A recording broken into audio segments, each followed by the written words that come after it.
This is full squad. Really?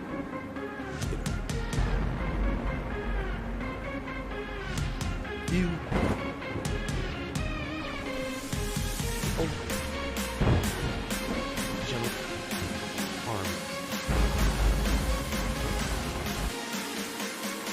Me.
Hey, keep pushing that signal. All right, get through that interference there, gearbox.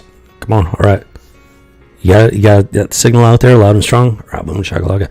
Oh, hey, welcome there to the House of G.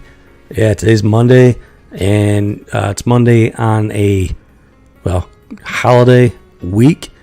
Christmas is only just 4 days away here, and so I'm sure people are probably pretty busy right now. So. Who doggy? So I find that, doing the House of G on a Monday, I don't know about you, but it really does help me.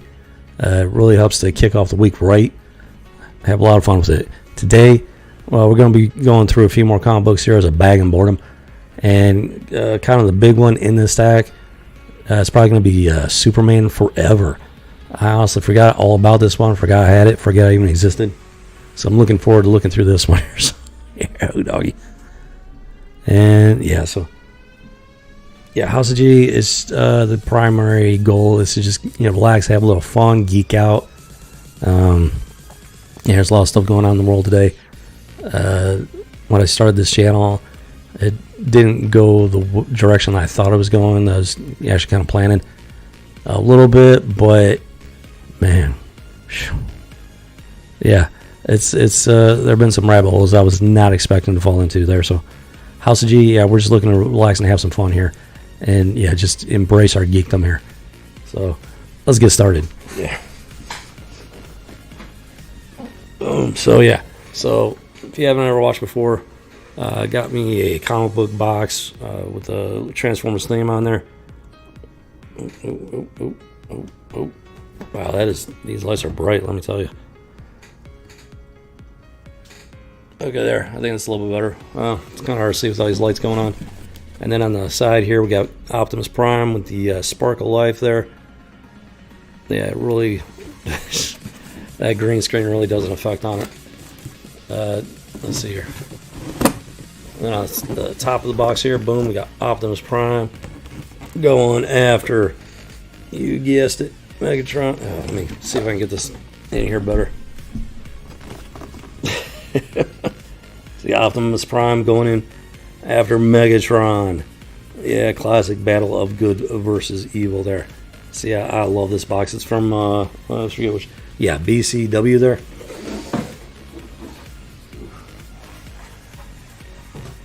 Yeah, picked up some comic book supplies from them, you know, a few weeks ago and whatnot.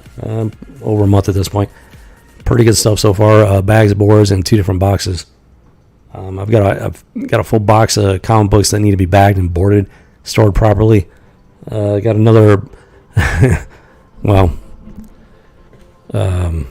unorthodox storage box for another stack of comic books. At some point, I'll be going through those, putting them into a real comic book box.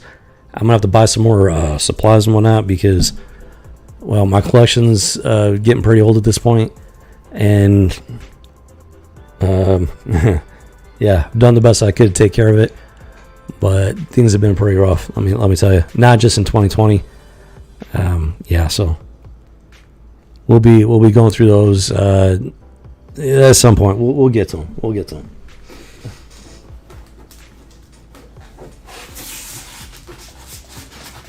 All right.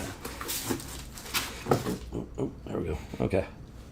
So yeah, this is besides Superman Forever, this is going to be kind of a mutant sort of day here. And the first issue we're going to go through here. Oh yeah, unfortunately, some of these are a little bit worse for the wear. It's not in absolutely terrible condition, but it's definitely not near mint. I might say good, very good on this one. Now this one does have a fold out. Let's see here. So this is from April of 1997. Yeah, so it's going back 23 years here. Issue number 18 of X-Men Unlimited. There you go. Yeah, looks like a bunch of X-Men in the water or something. Gambit's not looking too good right there. And yeah, so we got our fold-up cover here. The rest of it doesn't really, it's just a blurb for the comic book. But it is a little, right there on that edge there, it is a little bit raggedy. Other than that, it's actually not in terrible condition, which is a little surprising there. So, okay, let's go and skim through this and see if we can at least get an idea for what the story's about here. Oh, yeah, okay. Yeah, the cover's got a little bit of wear on it. It's unfortunate. However, I am fortunate that I have my collection at all. Yeah, I've been halfway around the world and whatnot, across the country living, and I haven't always been able to take my stuff with me. So I'm very fortunate to still have my collection. And for that, I am grateful. So let's see. Oh, this is fitting. So it starts off. Oh, no, never mind. Well, actually, is that snow? Starts off once in X-Men. Oh, wait a minute. Yeah, this is kind of fitting here. So yeah, starting off once in X-Men. That would appear to be snow right there. Seeing as how Christmas is right around the corner, yeah, that is very fitting indeed. Now, I'm not 100% sure if this is just from Iceman or if it's actually wintertime in the comic book. As you can see, they're definitely playing in the snow there and having a good old time. But then something weird happens and boom, up comes Mr. Sinister. So now I'm kind of wondering, well, if maybe somebody's having a bad dream here. Okay, yes, the X-Men, all of a sudden they're turning on Gambit. Mr. Sinister pops up. Yeah, he's having a nightmare. Okay. Kind of, yeah, after you read comic books for a few decades, you kind of get an idea of where it may or may not be going. Sometimes it surprises you, though. In this case, boom, yep, definitely nightmare. Let's see here. So he goes out.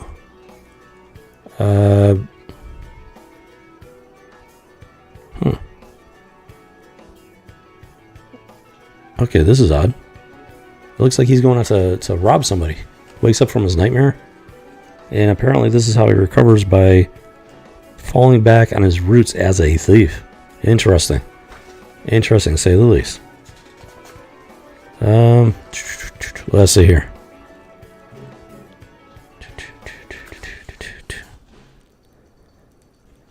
Well, yeah, he's Gambit is apparently, he's having some issues here, struggling with something there, and yes, going so far, I'm not 100% sure that's actually happening. If he's no, it looks like he's actually doing it. He's okay, but he's stealing from other criminals. That's what's going on there. So he's having a bad night, went to steal from some other criminals, and well, the criminals he's stealing from, they actually had some sort of shootout, and kind of took care of each other before he even got there. Interesting. So he is an X-Men, but he's still a thief at heart apparently. But he apparently is trying to be kind of a Robin Hood type of deal, steal from bad guys instead of just your average Joe at least. Let's see here.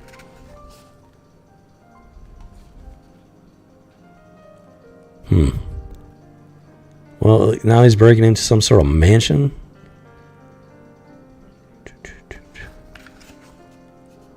Okay, so he's yeah, see, the X-Men, they keep popping up, and while he's doing this stuff, and they keep jabbering at him. So apparently, apparently it's his subconscious speaking to him or something. He's struggling with something.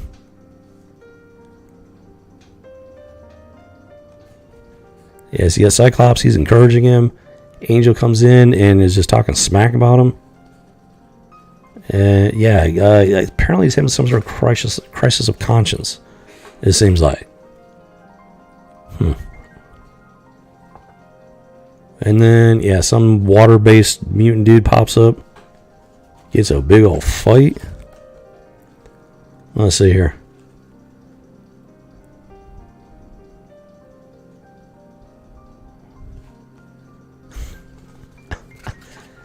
Interesting. Yeah, so this is one of those ones where he's having some sort of inner monologue or dialogue or whatever you want to call it, considering that technically he is talking to himself. So apparently all of these X-Men are actually figments of his imagination. And yeah, he's struggling with something, that's for sure.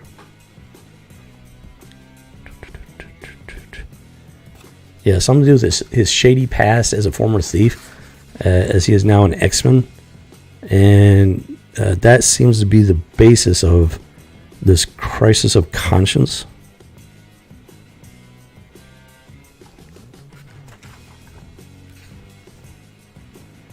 And he seems to be he's heading out specifically looking for criminals and bad guys to do something about it. I guess to make him feel like he is in fact an X-Man and a hero at this point.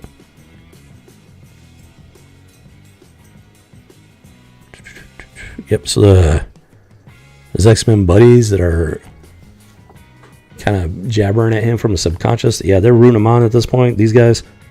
Apparently it's a reflection of his relationships with them, at least as how he sees them. Yeah, he seems to be struggling with the concept that he may or may not be a hero now that he's joined the X-Men. That was from 1997. I actually don't remember when Gambit first came out as a character. So I'm not sure if this is... yeah, I'm going to have to look that one up.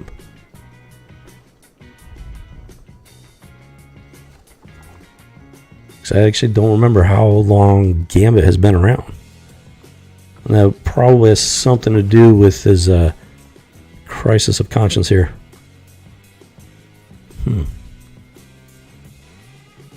Oh, your time with the X-Men was not wasted. So...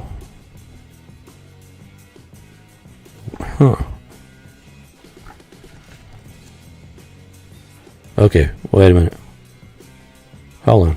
Okay, now, so at the end, he finishes doing what he's doing, and then boom, it cuts to a frozen wasteland. So apparently he's out in some Arctic tundra type situation. Lost and alone or something.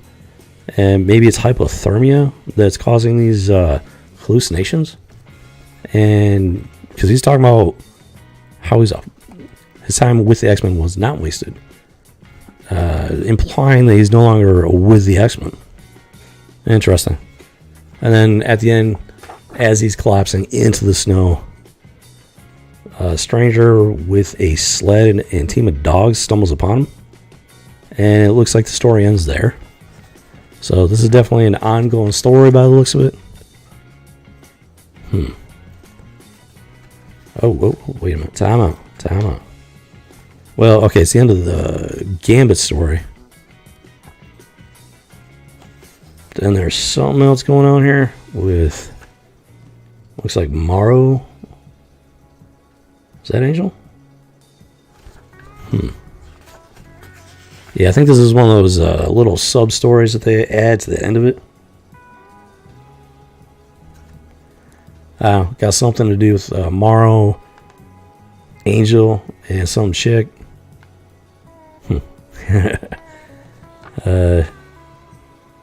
Well, interesting. Yeah, I think it's just one of those little, like, little mini sub-stories that they tack on at the end that may or may not have something to do with the main story. I don't know. Yeah, without reading, it's a little bit confusing there, but X-Men Unlimited. So yeah, vaguely remember that title there. Yeah, so that's one thing that they've been doing. They're just coming up with new titles. Now this is from 1997, so it wasn't quite as prevalent, even though there were definitely several X-Men titles at the time. This is definitely part of an ongoing story arc. And, with this particular issue focusing on Gambit and some sort of crisis of conscience, especially being a former thief and now an X-Men, or possibly a former X-Man at this point. So yeah, I would definitely need to pick up the previous issues in order to get a full feel of what's going on here. But yeah, so it's actually an interesting story. Crisis of conscience, Gambit's struggling with stuff. That's definitely a very human aspect of his character, and honestly, I doubt you're going to see too much stuff like that in modern comic books, really digging deep into actual human emotion and thought process and whatnot. It's not the type of stuff they like to talk about nowadays, seems like. So who doggy. Alright, so that was an interesting one. Yeah, one of these days I'm going to have to sit down and actually reread these issues here, because yeah, back in the day, it was definitely fun reading this stuff, let me tell you. Ooh, doggy.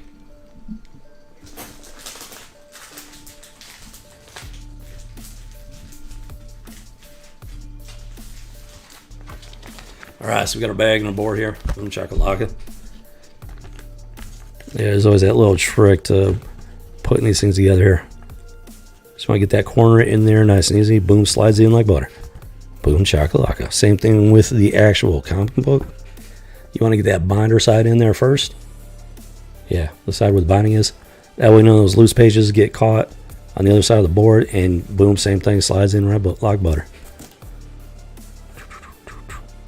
Maybe even like a greased pig. Alright, there we go. X-Men Unlimited number 18, April of 1997. Bagged and boarded and ready for storage. Nice little trip down memory lane. Alright, let's take a look at our next one here.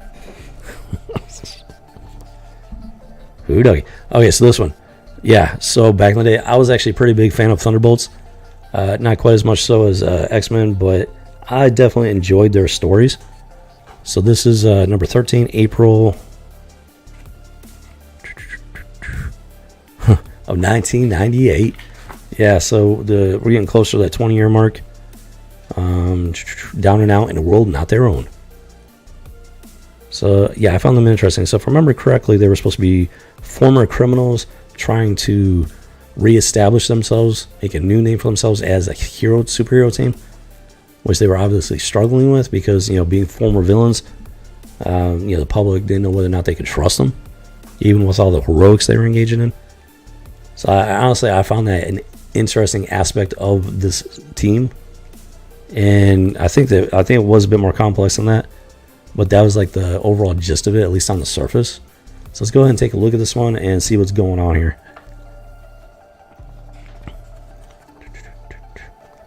So yeah, as expected, they're somewhere in the galaxy, in the courts of Cosmos. Some sort of alien race, very bug-like. 4 arms, 2 legs. Yeah, yeah. Very insectile. Kind of like the Geonosians, actually. From Star Wars there.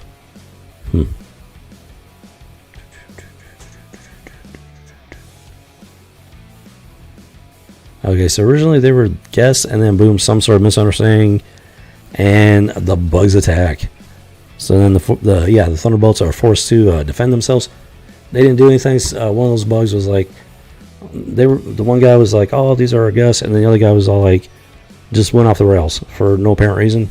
Some sort of misunderstanding there, and they are forced to defend themselves somewhere in the cosmos. I have no idea how they ended up out in the galaxy like that. Yeah, it's been a long time, and yeah, I have no idea if I have the issue that precedes this particular one. This is from 1998. So out of the stack that we've gone through, this is one of the newer ones that have been sitting there. 22 years old, newer. Yeah, how's that for irony? Yeah, so I actually have no idea if I have the previous issue. That's the thing, is like a lot of times I wasn't able to purchase comics like every single month, stay on top of it. There were plenty of times where I just had to pick them up when I could, where I could. Yeah, that's just kind of how things went for me, especially back in the day. And so yeah, I got no idea if I have the preceding issues here. But yeah, so they're just fighting to defend themselves. Yeah, okay, so these creatures are called the Cosmosians. Interesting. Curious how they came up with that name. Let's see here.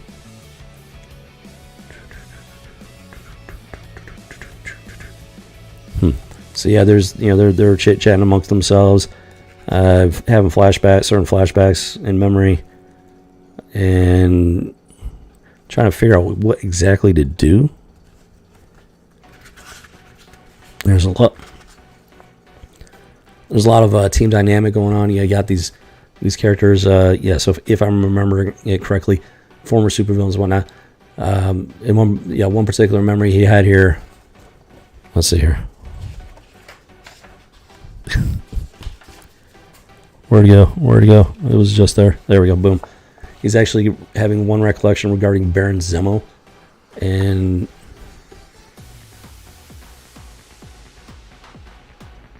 wait a minute. Except that apparently it wasn't actually Zemo. It was Techno, Abe, and Melissa. Oh, it was Zemo that made it happen. Okay, so Zemo was, I guess... Okay, so he was, technically rescued by Zemo, but, as usual, Zemo's just calling the shots there. He sends in some other characters to save him or something. But he still has to give Zemo credit for the save. And then we got our good old comic book ads there. I used to love these things. Yeah, this one's Tune Up Your Drawings, learning how to draw cartoon characters. So yeah, yeah, I never ordered this particular one. I'm not sure I ordered any of these. I was always interested in them. 1 second there. Hoo doggy.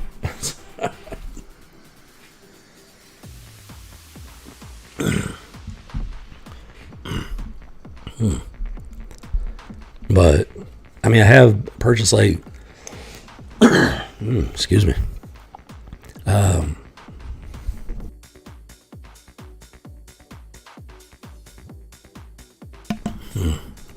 Yeah, it's that time of year, no doubt about that. Oh my goodness. 1 sec.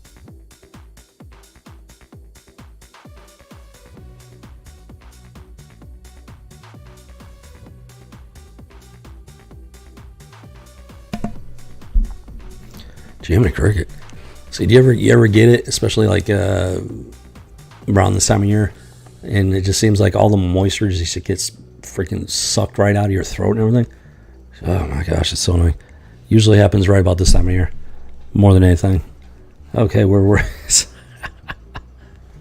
yeah. So these cartoon type, how to draw type stuff. I've done a little bit of drawing in my time, and I had picked up one or two of those how to draw type books and everything. They're fun, even if you're not a class A artist. I mean, it's still fun to do.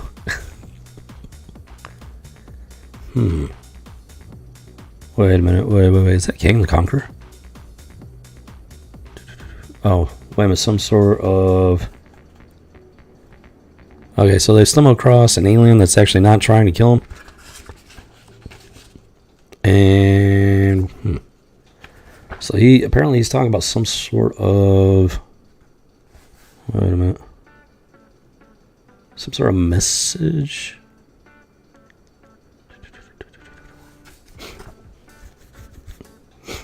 Hold on. Okay, they got some sort of message, some sort of warning regarding King the Conqueror, and he was going to conquer the cosmos, which is the name of these bug creatures, their civilization, and somehow they got the Thunderbolts mixed up in this. I'm not sure.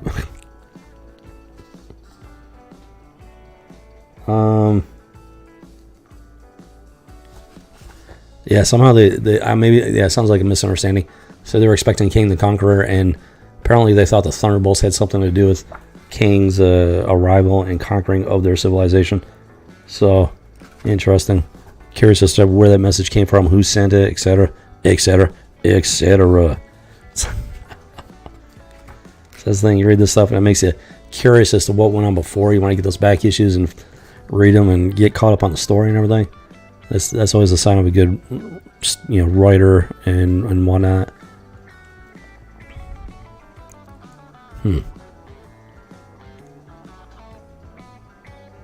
Okay, yeah, so there's one chick, I forget her name. I think she's actually new to the whole superhero scene and everything. She sounds like she's a legitimate wannabe superhero and everything, because she's talking about how they lied to her.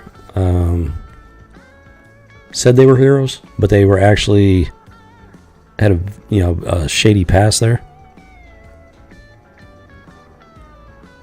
But then, yeah, she's telling them how she believes they've changed and how they are in fact, doing their best to be superheroes in spite of their shady past as villains. So yeah, it seems to be, I seem to be remembering it correctly. So that's always a good thing. Well, let's see here.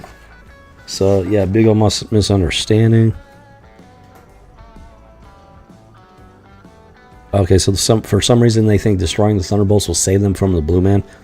I have no idea. I'm going to have to read this thing thoroughly to find out exactly why they are thinking that. Chakalaka. Okay, so it ends up there in the dungeon. And then this chick, I don't remember her name. Apparently she can phase through walls there. And she makes her way to the King Bug. And she's looking to strike a deal with him. I'm not sure if she's... Yeah, it doesn't give you any indication if she's just trying to make a deal for herself or for the entire team there. So that's considering the fact that these characters have a shady past, it makes you wonder if she's just trying to save her own skin. And then boom, that's where the story ends. So yeah, so that makes you want to pick up the next issue and find out exactly what her plan is, what her intention is. And yeah, so not too bad. It's not too bad of a story there. I'm actually interested in more in what happened before and after. Like I said, personally, I was a fan of the Thunderbolts when they first came out. They had that. I'm big on like redemption stories and stuff like that, second chances. To an extent, well, let's just say there are certain things, certain crimes that you gotta pay the price for. But simplistically speaking, I'm a big fan of redemption stories and whatnot, second chances, which is what these characters are about. They had a shady past and they're trying to redeem themselves, trying to make up for the crimes they committed. They're trying to learn how to be heroes. And naturally the general public is skeptical of this. They're like, you guys don't really have much of a reputation there for doing good deeds and whatnot. So yeah, I can definitely relate to that in certain ways. Yeah, let me tell you. Not so much because of I've never been a criminal, nothing like that. Just more a matter of gaslighting. I've been gaslit throughout my life. People love to talk, they love to gossip, they love to make crazy accusations with no basis in reality. So I do, from that standpoint at least, I do empathize with these guys. I think that's probably why I was always interested in them. And yeah, so Marvel's Most Wanted Thunderbolts, Boom Chakalaka. 1998 in this case. What was that? April number 13. Down and Out in a World Not Their Own. So yeah, personally, I liked it. I don't think the Thunderbolts was quite as big as a lot of the X-Men and Avengers and stuff like that. But personally, I did find them interesting. So, who doggy?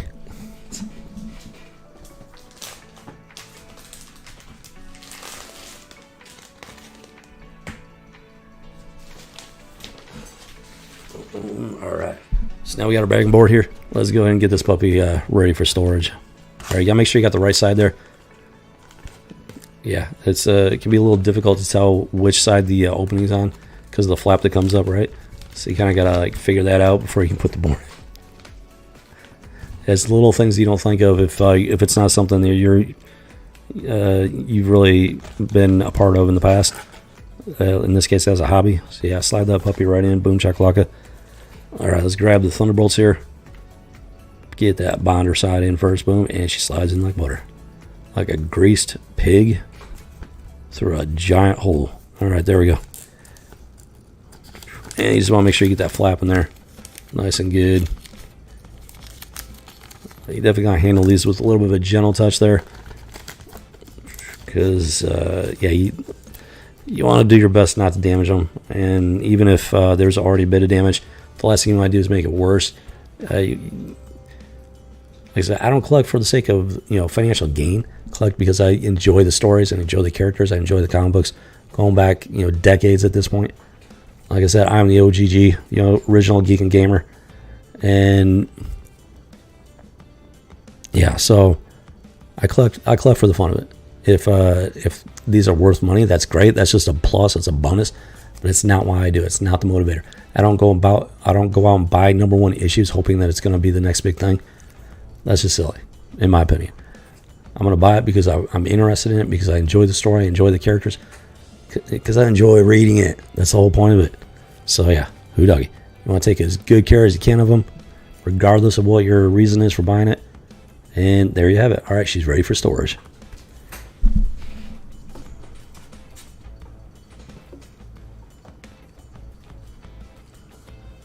Let's see here.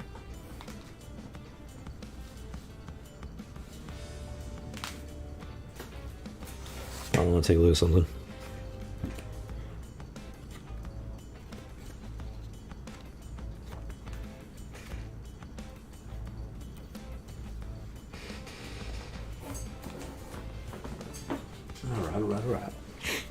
All right. So next up, let's see here. Like I said, it's going to be a mutant kind of day besides Superman Forever. So, wow, this one looks like it's pretty packed here. All right, especially considering the fact that this is Mutant X, June, number 9 of 1999. All right, we've already gone up another year. So yeah, Mutant X here, which is actually I'm not sure. Mutant X, was that supposed to be Havoc? Like specifically, was that supposed to be Havoc? So I think Mutant X, I think of Xavier's son or something, but I think it's actually supposed to be Havoc, Cyclops' brother. So yeah, Mutant X there, Havoc. I think he's supposed to be the main character of this series. Might be hard to tell. That is actually the Mole Man, and there are several characters in this one. Ben, Grimm, Elektra, Mole Man, Hydra, Havoc, and the Goblin Queen, which I'm not sure who the Goblin Queen is supposed to be. And then an Uncanny X-Men appearance here. So, Uncanny guest experience. My bad. What? Speaking of advertisements, I don't remember this. It's right here in the middle here. It's got some sort of hydration dealio. Miniature comic. Okay, yeah, miniature comic. It's a advertisement for some sort of kids drink thing. Apparently sports water. What? I don't know.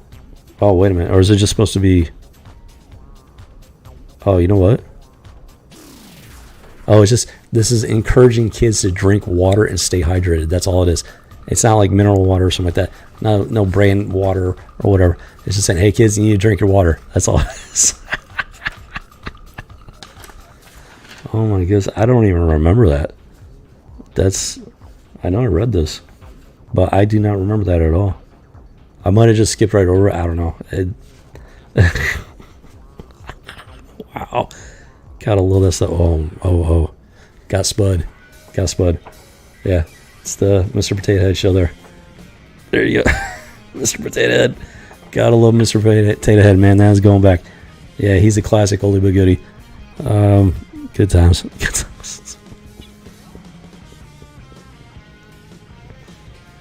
Alright, so let's get to the actual comic here. Okay. So yeah, we got Alex, aka Havoc. He's talking to Elektra, who apparently has a kid. Oh, he's talking to Elektra there. And yeah, she's on the phone. She's got a kid with her. Did she have a child at some point? I don't remember her ever having a kid. Or unless she's babysitting, possibly. I'm not sure. It's been a long time. Oh, and these are the... aren't these the... what do you call them? The Sentinels? There we go. Aren't those the Sentinels? Mutant Hunters? Based on that design, I'm thinking that's what... I'm trying to remember, but I think that's what they were supposed to be, those Sentinels. That's not good. That's definitely not good. Wait a minute. No, wait a minute. Nope. I don't think those are Sentinels. This is a little out here.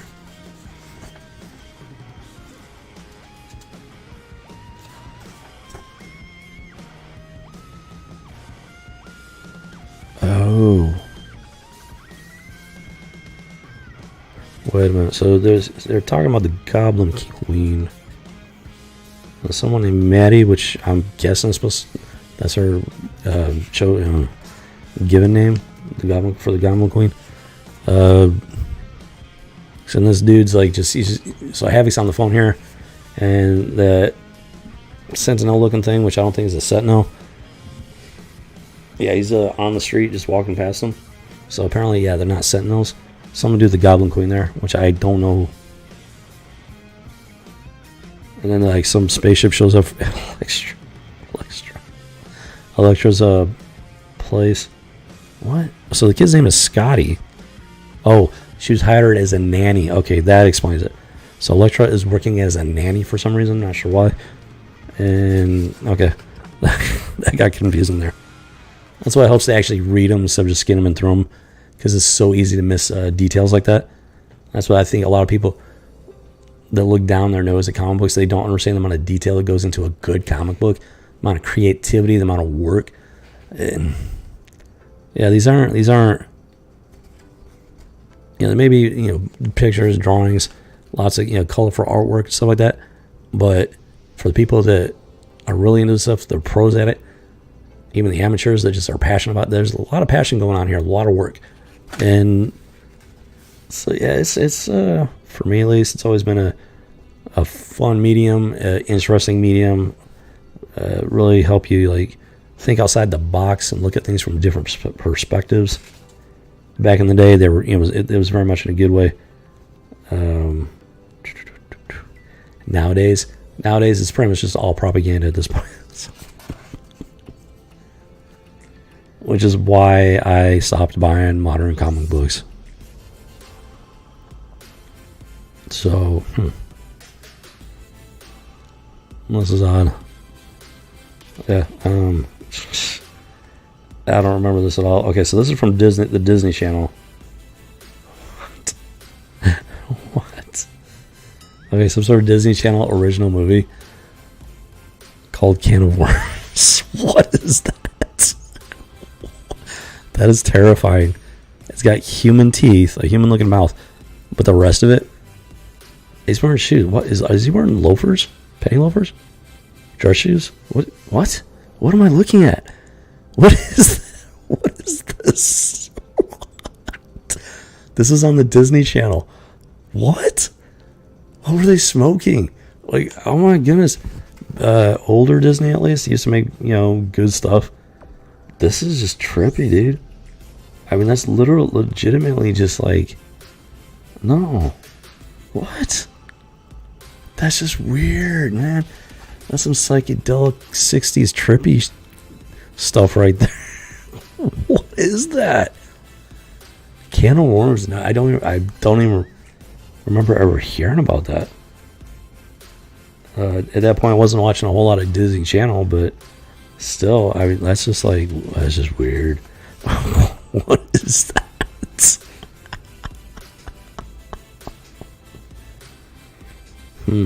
Wait a minute. Okay, so apparently Alex, he gets pulled underground somehow. Okay, so he's got these Goblin Queen goons coming after him. He shatters the concrete beneath him. They go slipping underneath, and then somebody else reaches up underneath him and pulls him underneath the concrete. Interesting. And it turns out to be, well, Morlocks. Callisto and the Morlocks, along with, good old Mo Man. He's still alive and kicking. So yeah, he gets pulled underground there. So apparently, the Goblin Queen is taking over the city, and those robot-looking things are her enforcers. So the city's kind of like trying to figure out what to do about it, apparently. And it looks like some unlikely alliances are starting to pop up. Let's see here.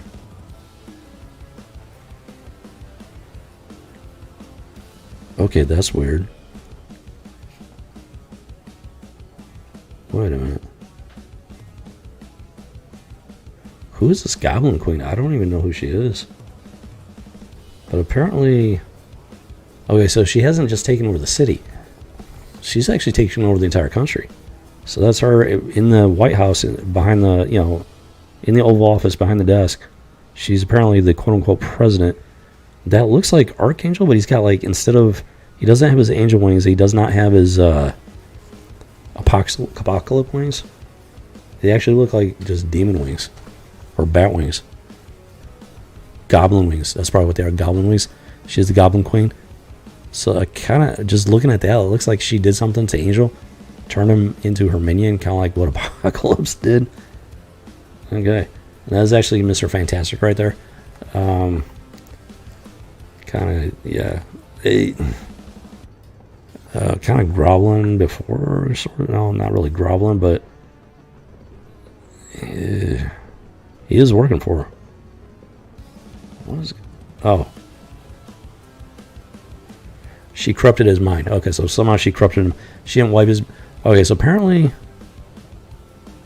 Okay, so apparently she wiped Angel's mind there, sounds like.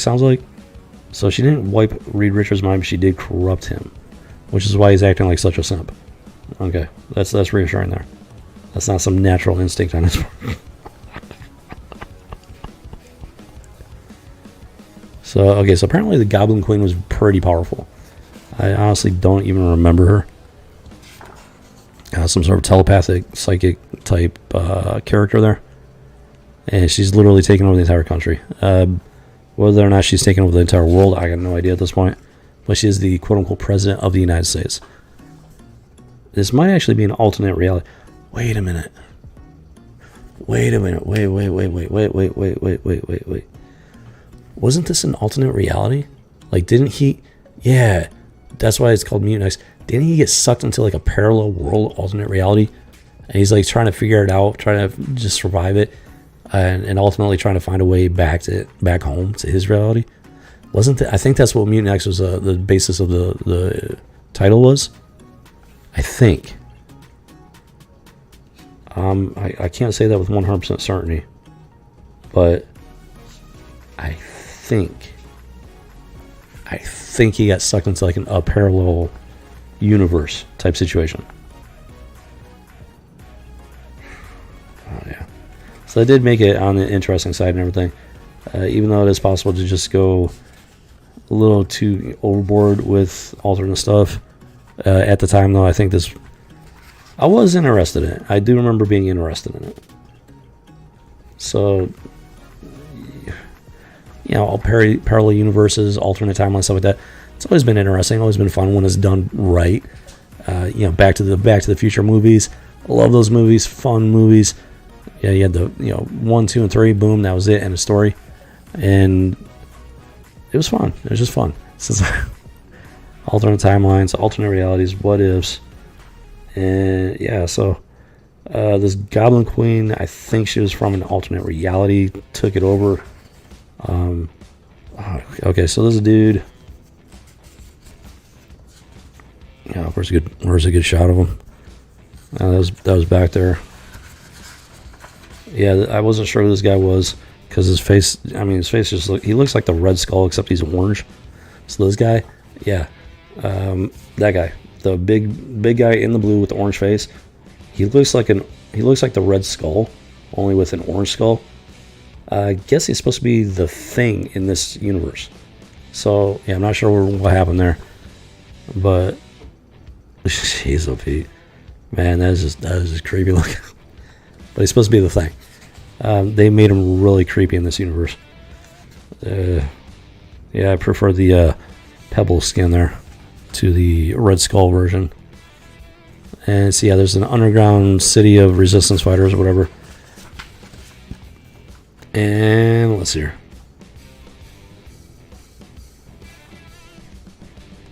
Oh, somebody down there sold them out because the Goblin Queen showed up. Oh, what just happened?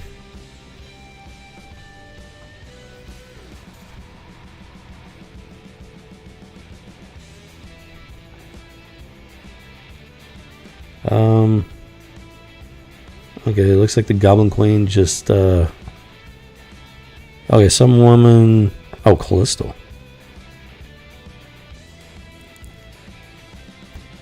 Wait a minute. I don't know, something about Callisto. I don't know if this woman's supposed to be Callisto.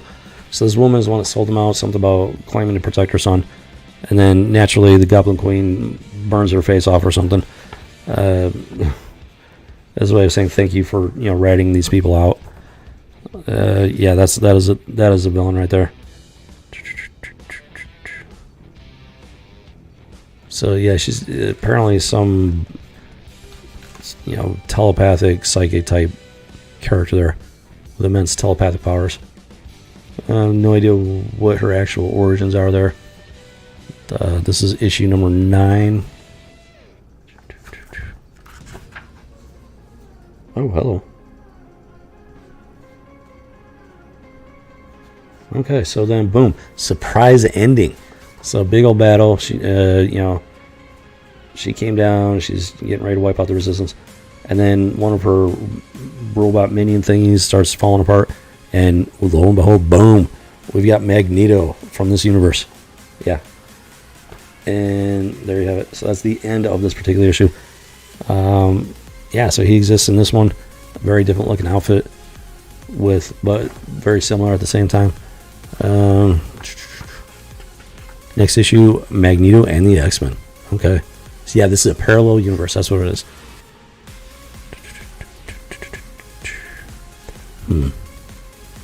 Yeah, so that was the whole spiel behind this. Havoc gets thrust into a parallel universe, parallel Earth. So yeah, it had potential there. I did enjoy it. I do remember enjoying it. I had fun reading it. I thought it was interesting. Not as good as X-Men, the real X-Men, but it was interesting. Interesting enough to pick up a few issues and whatnot. So yeah, there you have it. And Volume 1. Okay, so this is Volume 1, number 9, June 1999. So this is 90 issues into the very first, series of comics for this title. Interesting. So, all right, let's go ahead and get this baby bagged and boarded. Yeah, it's not too bad of a storyline. That's the thing. Alternate universes, they can be double-edged sword because you get to take original characters, original concepts, and play around with them. Like what if scenarios. What if this character actually turned out like this, or stuff like that.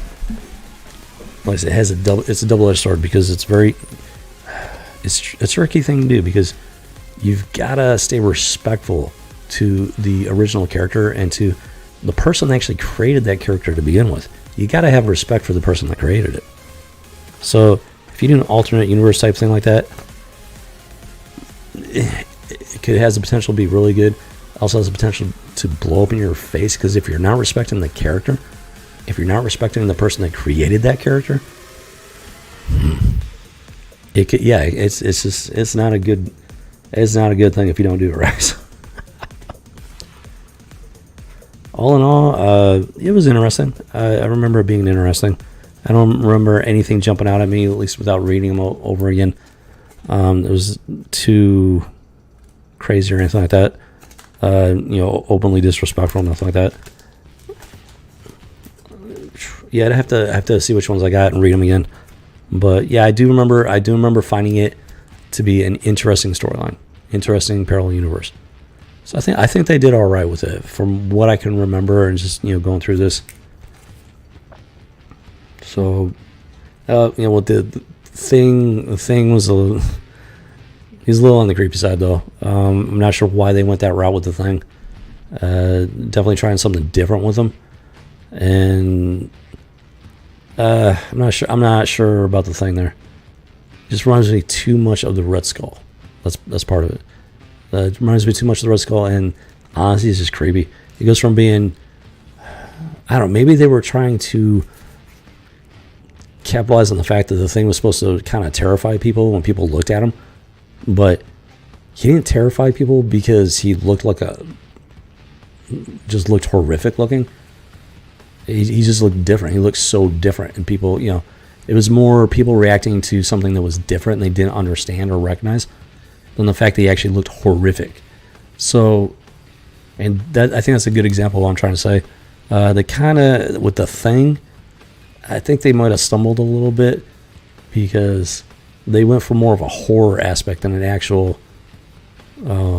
just being, looking different. I don't know if I'm really explaining it clearly, what I'm trying to say here. Hopefully you understand what I'm saying. And so, I mean, it wasn't a deal breaker. It was just a little, I don't know. But all in all, I did enjoy the series from what I can remember of it. So, all right, she's ready for storage.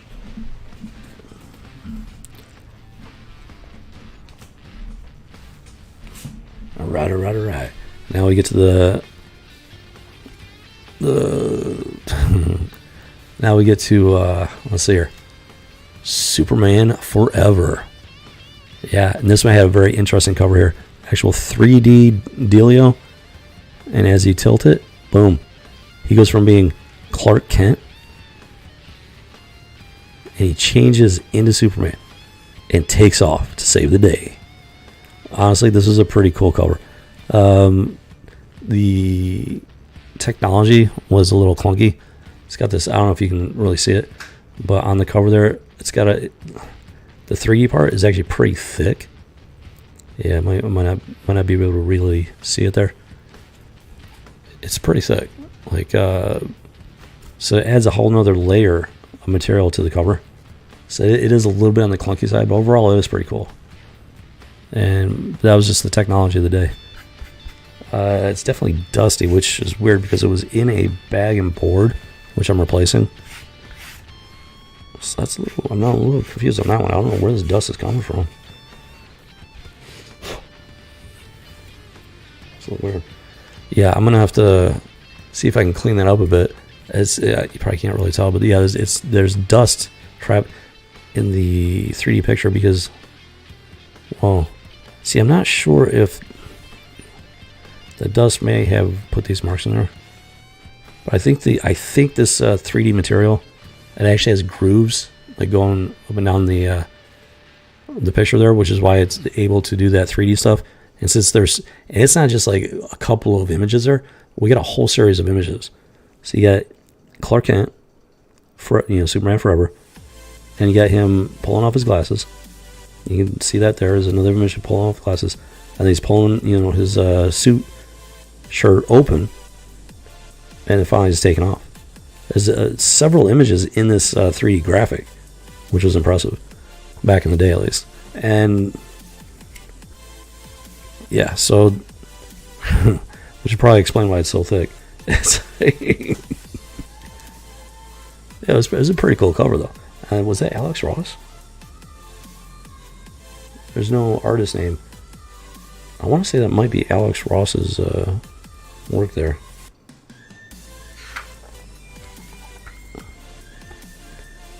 This is from 1998, June.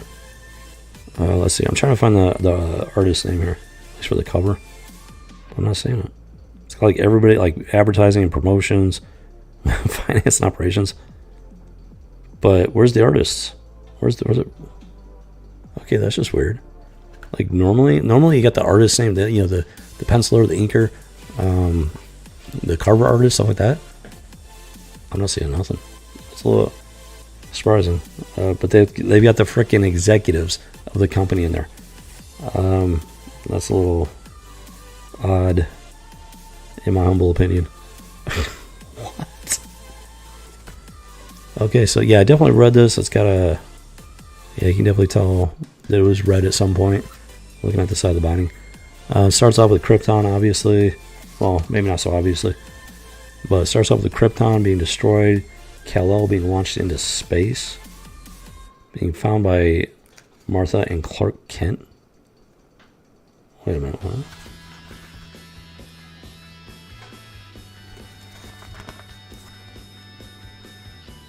Okay, this is weird. So it's starting off.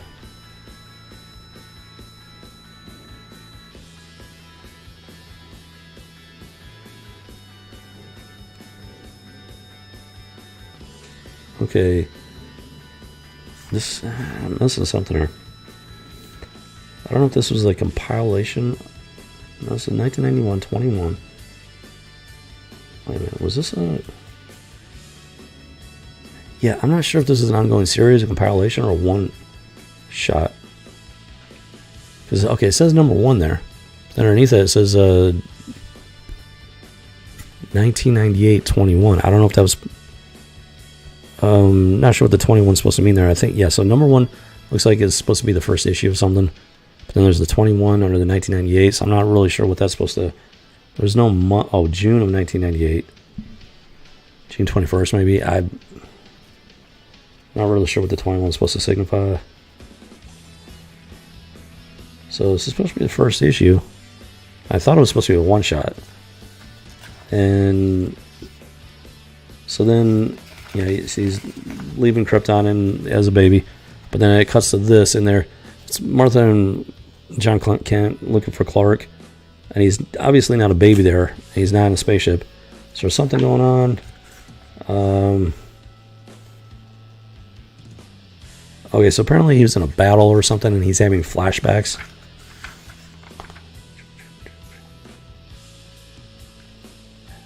Okay, there was the thing... Yeah, remember that red Superman? That was a weird one. He was like energy based or something. I don't know. That was a weird one. Yeah, this guy. I think that might have been after the Doomsday thing. And something, his powers changed wherever. There was the red Superman, the blue Superman. It was weird. It was just weird. I don't know what they were doing with that one. If I'm even remembering that correctly. Apparently this is after that. I don't know. So, okay, so this is after he died and came back. He's having some weird flashbacks, memories.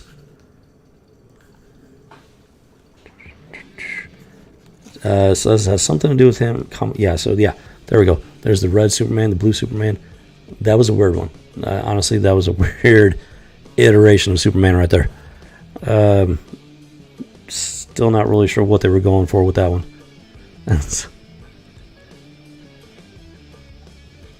And it was actually, so it was Clark Kent, but he became 2 different independent Supermen. One red, one blue. That was just, honestly, that was just weird. I don't know what they were smoking when they came up with that one. It's like, oh my goodness. Yeah. There's no saying, if it ain't broke, don't fix it. I think that's a pretty good example there in this case, and they've done so much. Oh my lord, modern day Superman is such a mess. Like, I'm sorry, you cannot improve on something like that. Superman is popular for a reason. He is what he is. What, you know, the way that he was originally created as a character. You can't mess with it. It's a great example. You cannot. It's disrespectful to the character. It's disrespectful to the creator of that character. And they've, like stuff like this. They end up with this, and that's just like, I don't even know. Honestly, if you want to come up with a new character, leave Superman alone and create a new character. You know, just create a whole new character. You don't have to mess with an established character like that. You really don't. And yeah, it's okay. So they're trying to, you know, make him, I guess, modern or something. But you know, modern is not always better. Let me put it to you that way.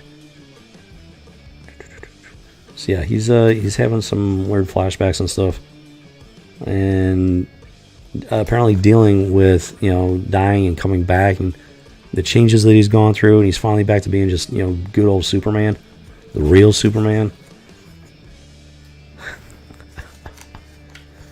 So then you got Supergirl, Superboy, you got Steel trying to save this plane that's going down, and they're having a lot of trouble with it. They're struggling to, you know, save it and everything because the thing's just falling apart.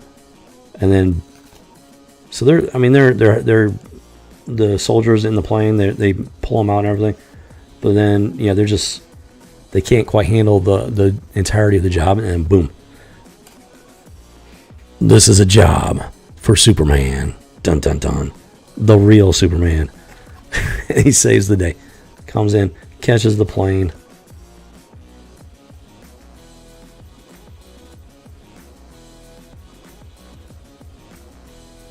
Now apparently he's not okay. So he's not quite as strong as he should be.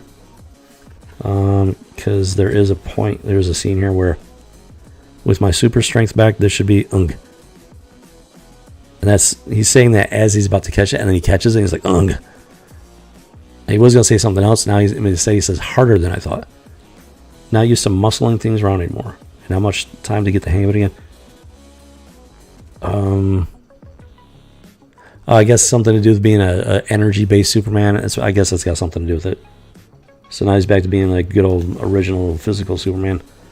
So yeah, I don't know. Makes me wonder if they try to use this as an opportunity to weaken Superman as a character, reduce his strength and everything. I'm sure you can, at this point in time, looking back in hindsight with all the modern woke stuff going on, you can probably take a guess at where they might have been trying to go with that. Unless, you know, it's possible I'm just not fully understanding what's going on, because, you know, this is a standalone issue, but it's also very much based on what's been going on since the death of Superman. So it's kind of hard to get a full grasp of what exactly they're going with here, at least at this point. So let's see here.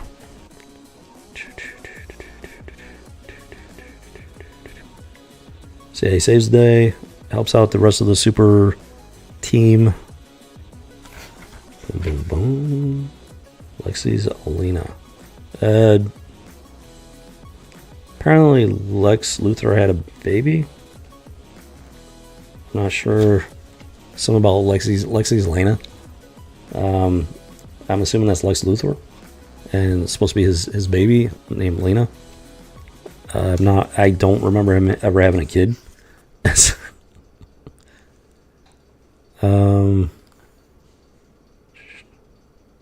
Okay, so apparently he did have a baby, because in comes Lex Luthor to the Daily Planet, and he's not too happy about the that picture there, the headline. So I guess he did have a baby. I completely missed that one. I know Lex Luthor was president at one point. I had no idea he had a child. And let's see here.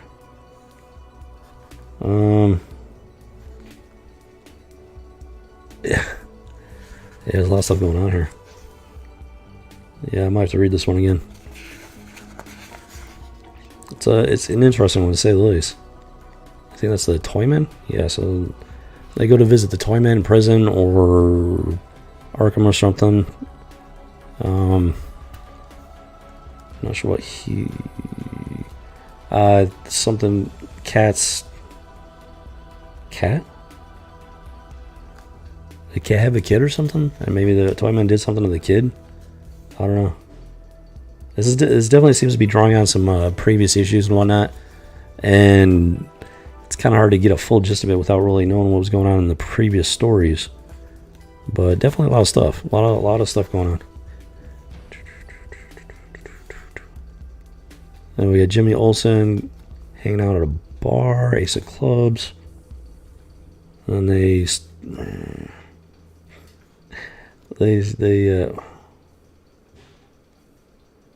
oh, they're looking for somebody, and they find him. Let's see here.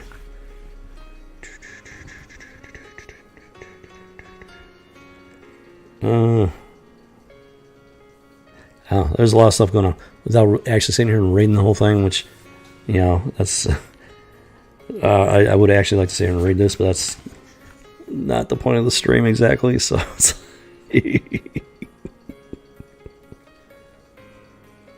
Wait a minute, what? I'm a little confused now. Unless she's... Oh, see, he's with that chick. She's like the enchantress or something. Yeah, her outfit's like all green and everything. That's why you can see through it. Yeah, I think her name is the enchantress. I think she's creating like illusions of Jimmy Olsen. And this guy's like trying to shoot all the illusions to no avail. And then they escape. Okay, so they escape. What? Well, she kissed Jimmy. Apparently she's got a thing for him.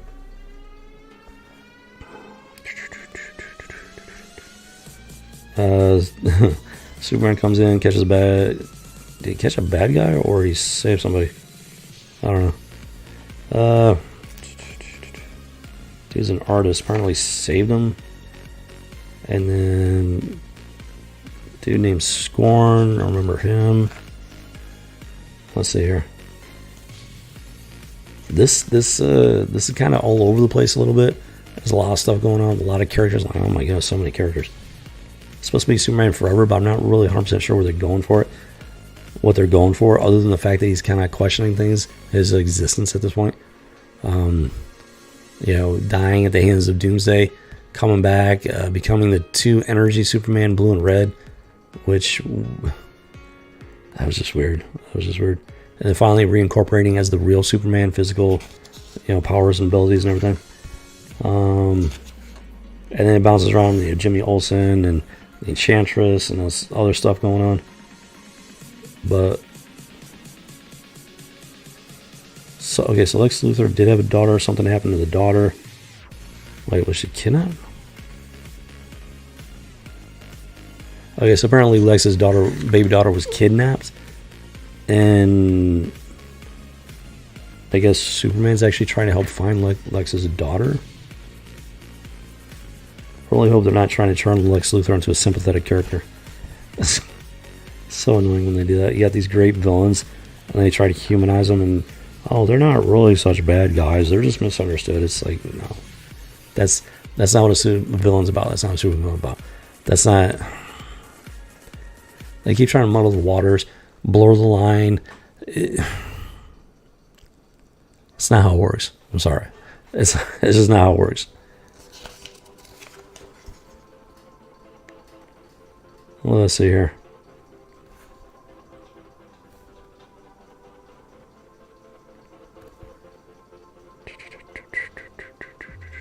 What?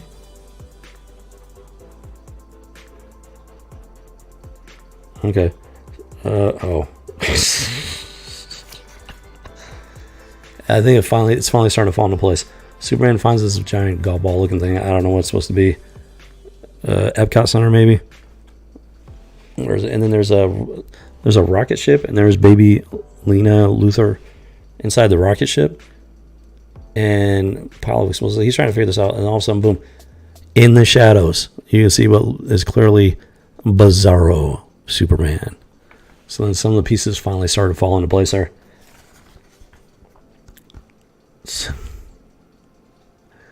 So Bizarro thinks that he saved the little girl from Lex Luthor. Honest mistake. You don't expect Lex Luthor to be a father, so you can't really blame him too much for that. Mix up there. Oh my goodness! Except that the kid is sitting on a pile of TNT and explosives and whatnot.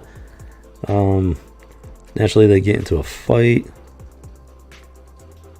Oh, Bizarro's trying to send the little girl to another world for a better chance at a good life. Okay, interesting. That's why she's sitting in a homemade rocket ship on top of a pile of explosives. Oh my goodness, are you serious? And then, okay, so Lex Luthor shows up at the last minute. Bizarro blows the place up, and Superman, well, he does what Superman does, and he saves the little girl, even though she is Lex's daughter. But he's Superman, It's just a baby. Innocent little baby. Can't blame her for her father. And Lex is actually begging Superman to give him his daughter back. So like I said, they're trying to humanize Lex Luthor. It's like, okay, yeah, I get it. Bad guys, yeah, they're human beings. It doesn't change the fact that they're villains. It's really annoying when they take these really classic villains and try to humanize them. It's subversion of the character, of what the creator intended for that character. It muddles the waters, blurs the lines. It's not a good path to take. Let me tell you. What the? Okay, this gets a little weird. So you got some pretty clean looking, modern looking art and whatnot. And then within a couple of pages, you get this, which it doesn't look like the story ends, but it just turns into like 50s or 60s Superman artwork. So I'm not sure what they were going with that. Maybe it was just a nod to the original Superman and the artwork and everything. I'm going to assume that's what they were going for there. At the very end of this issue of Superman Forever. You got this panel right here. This is the story hasn't ended. It's still going. And that Superman, oh my gosh, he looks like a freaking kid. He looks like he's about 12 years old, but that's Superman. That's not Superboy. That's Superman. So I don't know if they were trying to just say, not give a nod to the original Superman. I'm going to assume that's what they were going with. And then it kind of gets back to the more modern artwork before it finally does end. So as you can see, yeah, it returns to like the modern Superman artwork. Interesting. Okay.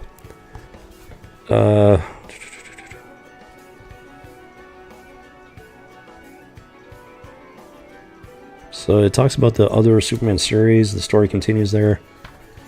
So I don't know if this is a one-shot. This is Superman Forever #1. I'm thinking it was a one-shot. I don't remember there being a sequel, number 2 or anything like that. I don't remember it being a series. It was interesting. It was a fun read. Like I said, I'm not a big fan of the subversion of like characters. I don't like it personally. Lex Luthor, okay, he's a father. I get it. Bad people have children, but they actually try to humanize him, and it's like he's Lex Luthor. He's a villain, and in some ways, he's a super villain.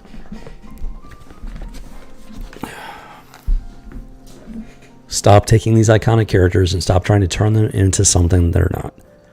It's like, okay, he has a kid. He's not the first villain to have a kid. Just look at Dr. Evil from Austin Powers. He had a kid. Look how that turned out.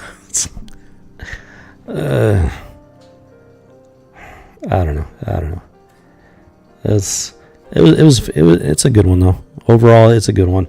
It's a little confusing. There's a lot of stuff going on. They pack a lot of characters, a lot of story elements going in, and honestly, I had no idea Bizarro was a part of it until the very end, and he's actually the source of the issue, and so that was interesting. I enjoy Bizarro. He's a fun character. Yeah, the whole reverse Superman thing, dumber than a rock, and in some ways his heart is almost, at least in this case, his heart was in the right place. As strange as it might be to say that. But being Bizarro Superman, yeah, he was just wreaking havoc. Put a innocent baby at risk, and Superman had to come in and save the day. It just so happened to be Lex Luthor's daughter. I don't know. I mean, it's not about the fact that Lex Luthor had a baby and everything. It's just the fact that they try so hard to humanize him and to gloss over the actual villain aspect. So that's where the issue comes from. So yeah, the fact that he has a daughter, the daughter's at risk, that is interesting. But in my opinion, they kind of go a little too far with it. It's a great story point where, yeah, it's Lex Luthor's daughter. So, Lex Luthor is a bad guy. At least we know he's a bad guy. The world at large may not necessarily know that Lex is a bad guy because he does a great job with PR and everything. And I mean, he became president of the United States. I'm assuming he did it without a bunch of fraud and everything. I actually have no idea. I never had the chance to read any of those where Lex became president. So I don't know if he did it the legitimate way or if he cheated his way in. I got no idea. But he's still Lex. He's still a villain. And the baby is innocent. She doesn't know anything about the world. She's just a baby. So you can't blame the baby or anything. You can't punish her. It's still Lex's daughter. That is his daughter. He may be a villain, but that is his daughter. He has the right to raise that kid. So Superman does what Superman does. He saves the daughter from Bizarro. And, he's cradling the baby. Lex is like, can I have my daughter back? He's like, it takes Superman so long to give the baby back that Lex is actually begging Superman to give him back his daughter. So that, the fact that, Superman doesn't immediately hand the kid back, that is an interesting aspect of the story because it's like, it's Lex Luthor. You know he's a bad guy. You know he's a villain. But Superman's still going to save the kid, though. And so maybe momentarily Superman has a crisis of morality there. Do I give, he hesitates to give the daughter back to Lex. But in the end, it is Lex's daughter. And Superman doesn't have the right to take the baby away from Lex. Plain and simple. Even if he is Lex Luthor. So he does give the daughter back. So that in and of itself was an interesting, moral quandary there. And then they kind of went a little overboard with Lex's reaction and stuff. Definitely try to humanize him there. That kind of pushing it a bit. So, but all in all, it was an interesting story, if a bit confusing without actually reading it. A lot of stuff going on. That's why it's such a big one. If you can tell, that is a thick one right there. So, but yeah, that is Superman Forever. And all in all, it is a pretty cool cover. You got the various poses of Clark Kent turning into Superman there. So it was a cool idea, and they did a pretty good job with it there. So yeah, that was a fun one, let me tell you. So, what was it, 1999? Or nope, not June of 1998. So back when comic books were still fun, comic books were still comic books. I'm sorry. Let's see. Okay, there we go. Hopefully that helps there. Comic books were still comic books. They were still fun to read. And, they still had good stories. This one had a pretty good moral crisis there, especially at the end. But all in all, Superman, did the right thing and saved the day. So, yeah, Superman Forever. All right, let's bag this baby up.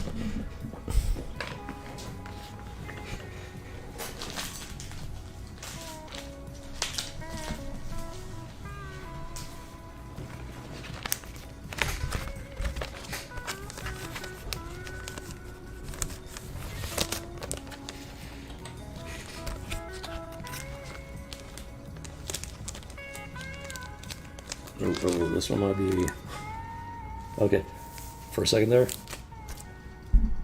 I wasn't sure if she was gonna fit. That is a much thicker comic book than usual. Because I'm pretty sure it was a one-off. So yeah, that was a little tight going in, but she did go in there. So The issue is a little, I don't, you probably can't tell from here, but it is a little bit wider than the board.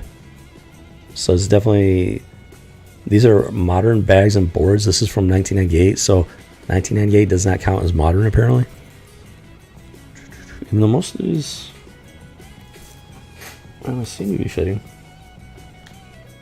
No, that one's actually tiny bit, the board's a tiny bit, not as bad as this one, but it is a tiny bit narrower than the actual comic book. So yeah, apparently modern comic books, they've been getting smaller and smaller, seems like. That is curious. Smaller and smaller, but the price keeps going up. It's funny how that works. Alright, there you have it. Superman Forever, bagged and boarded, ready for storage. Yeah. Boom shakalaka. Alright. Well, with that, I think that's going to just about wrap up this stream. I hope you enjoyed it. I certainly had fun taking a trip down memory lane. Always enjoy the nostalgia and whatnot. This has been a great reminder of why I got into comic books to begin with. And at least back in the day, they were definitely worth the time and money to read them, collect them, bag them, board them, protect them, store them. It's a real shame what they've done to modern comic books. But hey, at least we've got our back issues. So I'm not willing to spend money on modern comics, but you know what? We got options. That's another reason why I don't do digital, because gosh, you buy digital and all it takes is a virus or whatever, or a computer crash, and boom, it's gone. Now, you know, granted, you got a fire, it's going to wipe these out, but I don't think most people ever have to deal with a situation like that. It's going to be far less common and likely than whatnot with the digital stuff. Plus, it's just not the same thing digital when you can actually pick it up, hold it in your hand, read it, store it, pass it down. That's your property, period, end of story. When you get the digital stuff, there's all kinds of stuff that can go wrong there, far beyond the physical stuff. So yeah, it's physical for me, physical medium for me, as much as possible. And yeah, I might not be doing much with modern comic books, but you know, I might just start picking up some back issues, start rebuilding my, building my collection up again. Just going with the old school stuff, the stuff that was actually worth reading, worth spending the money on. I don't know how much I'm going to be able to do that. I might get on the pricey side possibly, but considering the alternative with the modern stuff, it's the only way to go at this point. We just have to wait and see what happens with the comic book industry as a whole. Hopefully things get turned around somehow, some way, but only time will tell, plain and simple. So yeah, this has been interesting. It's been fun. So thank you for watching. I thank you for hanging out, and I hope you have yourself a good one. If you don't hear from me, I wish you a Merry Christmas and a Happy New Year. Very grateful that this year is finally coming to an end. Hoping and praying that 2021 is going to be, well, an improvement. Let's put it that way. So, with that said, this has been another House of G. I still got to work on an outro there. Thought maybe I had one, I forgot it. But hey, this has been the House of G, and I hope you had fun.